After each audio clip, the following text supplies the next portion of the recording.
ఒక అడవిలో కొన్ని జంతువులు పక్షులు ఉండేవి. అక్కడ ఒక చెరువులో కొంగ చేపలు ఏరుకుని తినేది. ఎవరైనా అడిగితే కాదనకుండా చేపలు పట్టి ఇచ్చేది.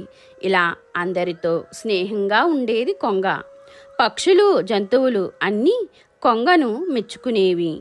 ఒక నక్క మాత్రం పైకి స్నేహంగా నటిస్తూ లోపల కొంగపై అసూయ పెంచుకున్నది. దానిని ఎలాగైనా భంగపరచాలని అనుకున్నది నక్క.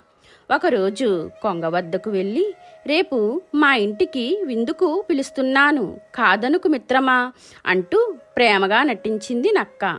సరే మిత్రమా, నీవు ఇంతగా పిలిస్తే కాదంటానా అని ఒప్పుకున్నది కొంగ. మరుసటి రోజు కొంగ వెళ్ళేసరికి పాయసం, చేపల పులుసు, కొన్ని రకాల వంటకాలు అన్నీ చేసి వెడల్పాటి పాత్రలో పోసి కొంగ కొరకు ఎదురు చూస్తుంది నక్క. కొంగను చూడగానే రా మిత్రమా రా అంటూ ఆహారాన్ని చూపించింది. తిను అని చెప్పింది.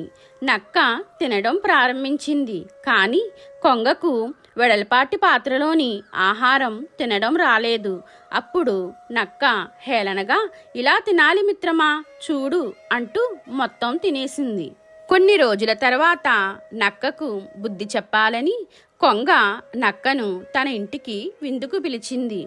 పొడవాటి పాత్రలో పాయసం పోసి, తాగు మిత్రమా, పాయసం చాలా బాగుంటుంది అంటూ, ఇలా తాగాలి చూడు, నేను చూపిస్తాను అని తన ముక్కును పొడవాటి పాత్రలో పెట్టి పాయసం అంతా తాగేసింది కొంగ.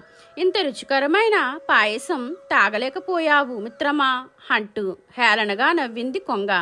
నేను చేసిన దానికి సరిగా బుద్ధి చెప్పింది అనుకున్నది నక్క లోపల.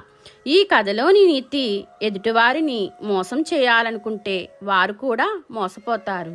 మీకు ఈ వీడియో నచ్చితే లైక్ చేయండి, షేర్ చేయండి, కామెంట్ చేయండి, నా ఛానల్ని సబ్స్క్రైబ్ చేసుకోండి.